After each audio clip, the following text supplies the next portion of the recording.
Good morning. As Jelena mentioned, so this first session is going to be about a number of the measurement tools and data collection platforms that NCC is supporting. And the one that I'm going to talk about is the BGP data collection called RIS, or as she said, Routing Information Service. So this is going to be a very brief presentation. I'm not going to go into much of the details, technical or operational details on how we run the platform itself, but I would rather talk to you about the different ways that we use the data, the routing data that we collect with RIS, and different ways that that helps us create various insights and what we use to create reports on many different things like interconnection across the NCC service region or similar things. And as you can see, the first point is that NCC collects a lot of data, a lot of different data. So the lack of data is really not a problem, it's actually quite the opposite. And if your goal is to sift through that data in order to discover some interesting things, some interesting insights, it can be challenging. Some of my colleagues have routinely have been doing research using this data for the purpose of creating, for example, we already mentioned that NCC just last year we published a report on Bulgaria. So even in that case, routing data was utilized to create interesting insights. But the example that I wanted to share a little bit about is some of the latest research that my colleague Emil Abend, that works as a researcher at the NCC, published recently, and this is the interconnection in Ukraine before and after the invasion. And we not only used a collection or a mix of different data sets for this purpose. So it would be not only routing data, but also AES hegemony and rear stats. And when it comes to rear stats, here we're referring to the country codes that were used. And I will just, on the next slide, you will see visualizations that Emil was able to make. And the country codes that we used for that purpose were from the rear stats. And they are referring to the headquarters of where these networks were registered. So just keep that in mind. It is relatively accurate data, but still it's headquarters. It doesn't really give you that very precise information about the geographical geolocation of the network. So as I said, Emil combined all of these different data sets, and when it comes to Ukraine, and these are some of the numbers that he was working with. So he compared two time points. First was he used data from the 1st of January of 2022, so that would be before the invasion. And then the second would be afterwards, which would be 1st of April of 2023. And the goal was to see the difference that was observable, to us. And as one would expect to see, there is some difference, and the number of Ukrainian ASNs or the number of domestic or international links, everything that is listed has dropped, has decreased, but maybe not as much as we would have expected. So the numbers are relatively low still. That confirms Emil's previous findings and observations about the resistance of the internet in Ukraine, mainly due to the fact that internet in Ukraine, or the internet infrastructure in Ukraine, has been very robust for many, many years. That means that they had, comparing to many other lots of countries in Europe and the world, a huge number of internet exchange points, huge number of ASNs, just compared to the population size. So all of these factors really contributed that under stress, the infrastructure really was able to stay operational and stay stable. And then we combine those numbers and try to visualize it and to use to go a bit deeper into a bit more complex analysis of what happened. And I know the picture is not really clear. We're working on making that a bit nicer. But this is basically how we are able to visualize the interconnection inside Ukraine. And you can see the legend here that says that the gray nodes, I think you can see that there are nodes there in gray color. Those would be Ukrainian registered, and big ones would be the foreign registered networks. And all of the links between them, the connections between them, and the connection, between them, the size of the node is referring to the number of networks that depend on that network. And what obviously we wanted to do is to compare. So the previous picture was from 2022, and then you combine it with the image from the data from the year later, and then it's a very complex image, so you're not able to see a lot of those details, but I will just point out some of them to you. So we were able to notice two different separate clusters that seem to be a bit separated from the main from the main picture node there.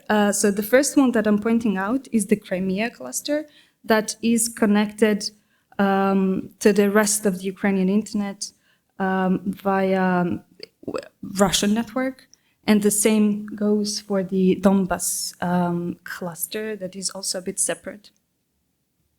And it is also possible to play with this tool and separate all of the links, just the links that were lost, or just the links that were new in this time period. And Emil was able to, as I mentioned, look a lot closer into these images and spot interesting connections on interesting behaviors that happened in this 1 year. So some links would be appearing, or some links would be disappearing, especially around certain incidents that might happen during, wartime. And if this is something of interest to you, you can either read Emil's article that has a lot more details and the names and numbers of the interesting networks. I'm just not going to bother you now with all those details. This has been recently published on RIPE Labs, our blog platform, or you can stick around today until the end of the day, and my colleague Alex Semenyaka is going to give another presentation on the resilience of the internet in Ukraine, and he's also going to share more in-depth analysis of all of this. And just to give you another example, this is a picture of, so you saw how Ukraine looks very complex. There's a lot of networks, a lot of connections, a lot of things happening. This is how Turkish internet, for example, looks like. It's a different image. And you see, as I say, a much simpler structure where there are just a couple of big networks. And by that, I mean, there are 2-3 networks that rest of the networks have high dependency on. You see the AES numbers and not the names, but I think you can assume, or you can check and validate who those ASNs belong to. And I just wanted to show a very quick picture of just to compare how Bulgarian internet would look like compared to Ukrainian and Turkish one. Again, Bulgaria compared to Ukraine or Germany, or France or United States is a smaller country. And obviously we're going to see a smaller number of networks and a smaller number of connections. But this is not what we are really interested in. It's more about the complexity of the internal networking. So there are some big networks, Bulgarian, locally registered networks, but then we also see the appearance of foreign registered networks and, of course, tier ones in transit networks. This is just natural behavior, natural occurrence in any country. And those are just examples, one of the examples of how we use the RIS data for trying to find, trying to dig in and visually, at least visually, represent something that might be too complex to understand. It helps me a lot, and I think it helps other people a lot to get a better understanding of what's happening. So RIS, very briefly. So I'm just guessing that a good number of you is already familiar with this platform. This is just a routing data collection platform that RIPE NCC has been supporting for a very, very long time, and it has been collecting BGP data since 1999. And another thing, as I said, NCC collects a lot of data, gathers a lot of data. This is true for RIS as well, and we're actually struggling with how much data we are gathering and not only collecting, but we're collecting historical data. So even now, we can go back to 1999 and look at the logs and see how the prefixes were routed on the internet.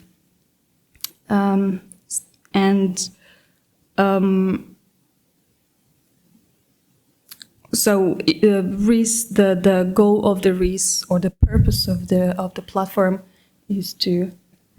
So the purpose of the RIS is to see, which prefixes were announced, which prefixes are seen where on the internet, where, and which ones are not seen, which is also sometimes very useful.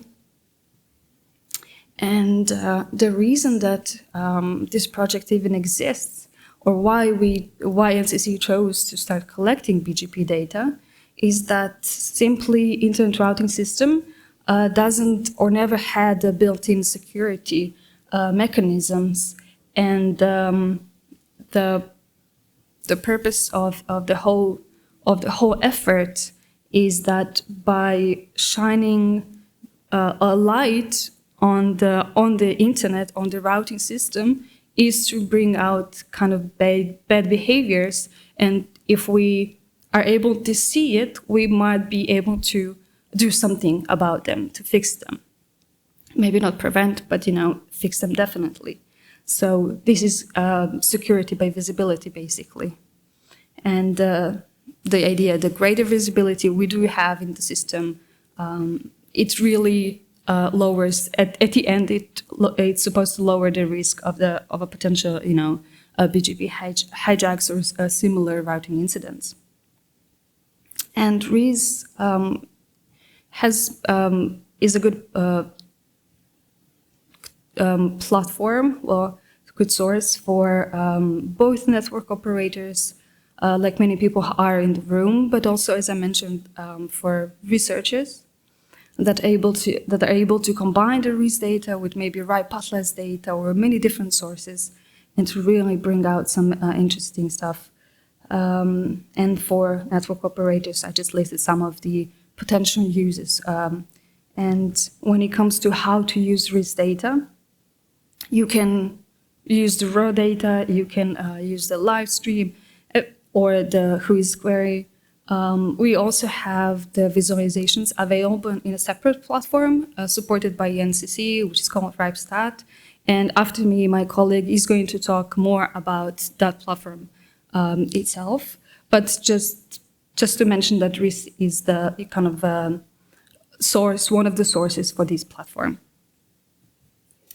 And what's the most interesting part, it's not, you can use the raw data, as I mentioned, but what most people find useful is actually the tools that NCC or the community members have built on top of that.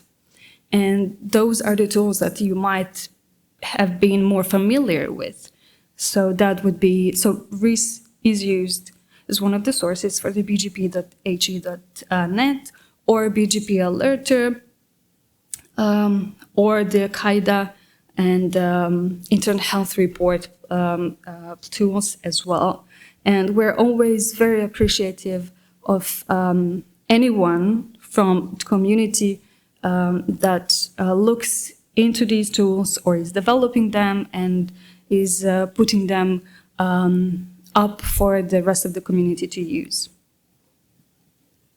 And risk collectors, I realized I didn't even say risk collector by this slide, but the BGP data is collected by peering with risk, so networks would peer with the risk collector, and we have physical collectors in 22 locations across the world. Most of them are in Europe, but we have it at other continents as well. That's one way to peer. That's one way that our collectors are fed with this data, routing tables. And another way is to establish a multi-hop session that we also have available with our collector in Amsterdam. So there are options. And when it comes to Bulgaria, we also kind of have a way to check how good is our visibility into the country. So how many AS hops our collectors, our system is from a certain country.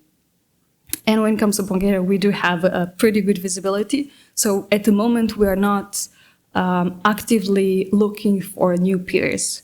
And as I mentioned, this is very important for us. The quality of the data that we collect is very important because the quantity is so huge that at some point you have to stop and reassess what is important, what is useful for people, what is not. And kind of after a couple of decades of not having any filters, then at some point you have to introduce some. And this was a very brief introduction to the RIS. And if you have any questions, I'm here to answer. You can also find me later if there's something that you want to know more. And you can also ask now. If not, I will just invite my colleague to talk about RipeStats. Okay, thank you very much.